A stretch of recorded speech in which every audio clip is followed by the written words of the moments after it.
Hello, welcome to the TriathlonDan YouTube channel. You join me on Sunday morning. I've just done 1 hour zone 2 indoors, proper indoors, because it is really freezing outside. This video is all about why I'm not riding my bike particularly much at the minute. But first I need to get showered, changed, breakfast, and then let's talk through some stats and the reasons as to why, as an amateur triathlete, I'm not doing a whole lot of bike riding.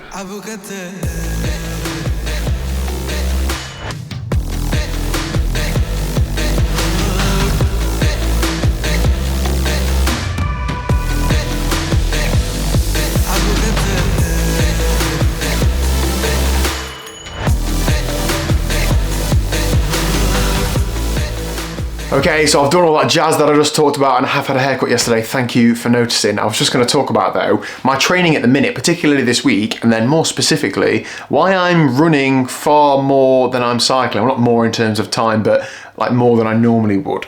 So let's have a look at this week's training. I'll put a little on screen up for you. So I've done 6.5 hours on the bike and 5.5 hours of running. Now, slightly more running than I'd normally do and slightly less cycling than I normally do, but I'm finding that my running is sitting between 4.5 to 5 hours a week and my cycling is sitting between 7 and 8 hours a week.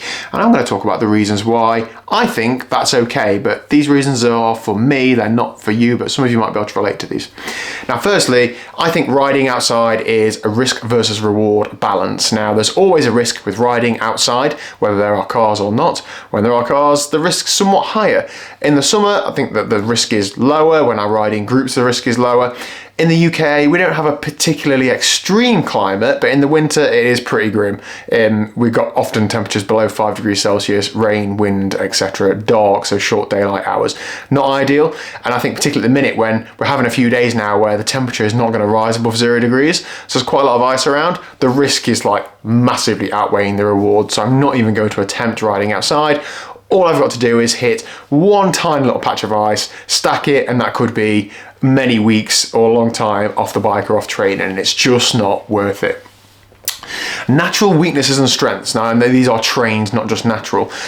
I have my objectives for next year are to be the best middle distance triathlete that I can be, so that includes swim, bike and run. Now, the last few years, if I'm to rank my 3 sports against each other, I'd say feel free to disagree with me in the comments, my swimming's probably 3 out of 10, cycling maybe 7 out of 10, and then running maybe 5 out of 10. That means that I can afford to take some more time off the bike and work on the other 2 areas. That's going to make me a better triathlete all round. Also, in 2019 and going into 2020 throughout that winter, I did a lot of running and I didn't do much cycling. And then, as runners do, I picked up some sort of injury and got back on the bike and just trained cycling for a few weeks. Within a few weeks of training, I was beating PB power numbers on the bike after having done 2 to 4 hours a week on the bike most of winter. So that reassured me that it's okay to not ride your bike much as long as you're doing something else like running or swimming, and running particularly I think does help the cycling fitness. Training efficiency. Now, when you train indoors, or when I train indoors, very often it's a structured workout. It's a 10-minute warm-up, it's a 40-minute interval block, and it's a 10-minute warm-down. If you've done an hour session, really efficient training. When I ride outside in the summer, there's 15-20 minutes to ride to meet the group. There's the steady ride out. There might be some hard efforts on hills. Go to a cafe, bit more riding. Like, it's just a lot of time, so therefore the volume builds up. Whereas when I'm training indoors, it's not very often at all a session is longer than an hour. I find it really hard to train for longer than an hour to 2 hours, even on like a steady endurance ride indoors. The social motivation is just not there.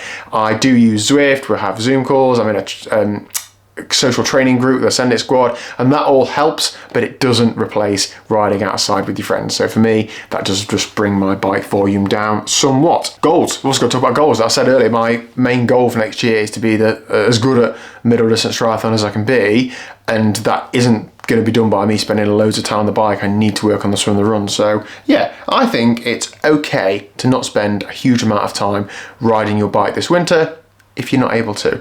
I think that is about it for today's video. You probably tell I'm not very well. I've got a little bit of sniffles, so I'm just moderating my training as well and potentially taking a few rest days this week if this gets worse, as it feels like it is.